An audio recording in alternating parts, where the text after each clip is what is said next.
திருவள்ளூர் அரசு பொது மருத்துவமனையில் மருத்துவ கழிவுகளுடன் மழைநீர் கலந்து முழங்கால் அளவுக்கு தேங்கியுள்ளதால் நோயாளிகள் அவதியடைந்துள்ளனர்.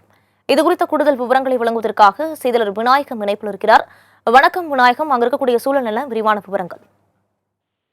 வணக்கம் வினிதா. திருவள்ளூர் மாவட்டத்தில் பரவலாக கனமழை பெய்து வரும் நிலையில் திருவள்ளூர் அரசு பொது மருத்துவமனையில் கடந்த ஆட்சியில் அடிக்கல் நாட்டப்பட்டு 2023ஆம் ஆண்டு 190 கோடி மதிப்பில் அதிக நவீன வசதிகளுடன் கூடிய உயர்தர சிகிச்சை அளிக்கக்கூடிய மருத்துவமனை கட்டி முடிக்கப்பட்டது. இதனால் திருவள்ளூரில் சுற்றியுள்ள கிராமப்புற மக்கள் மிகவும் பயனடைந்து வருகின்றனர். ஒவ்வொரு மழைக்காலங்களிலும் இந்த அரசு மருத்துவமனையில் ஸ்கேன் சென்டர் மற்றும் சமையலறை மற்றும் குழந்தைகள் நலப்பிரிவு ஆகிய பகுதிகளுக்கு செல்லக்கூடிய பகுதியில் மழைநீர் மற்றும் கழிவுநீர் முழங்கால் அளவு தேங்கி உள்ளதால் பொதுமக்கள் மற்றும் நோயாளிகள் மிகவும் அவதிப்பட்டு வருகின்றனர். தற்காலிகமாக மின் மோட்டார் மூலம் மழைநீரை அகற்றும் பணி நடைபெற்று வருகிறது. ஸ்கேன் எடுப்பதற்காகவும் சமையலறைக்கு செல்லக்கூடிய மருத்துவ பணியாளர்கள் மற்றும் நோயாளிகள் இந்த மழைநீரில் இறங்கி சென்று வருகின்றனர்.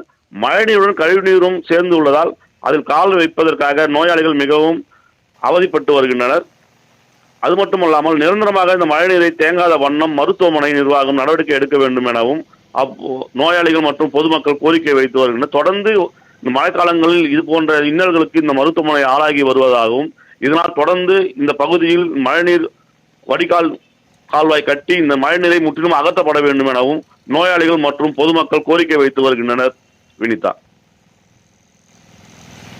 விரிவான விவரங்களுக்கு நன்றி விநாயகம்.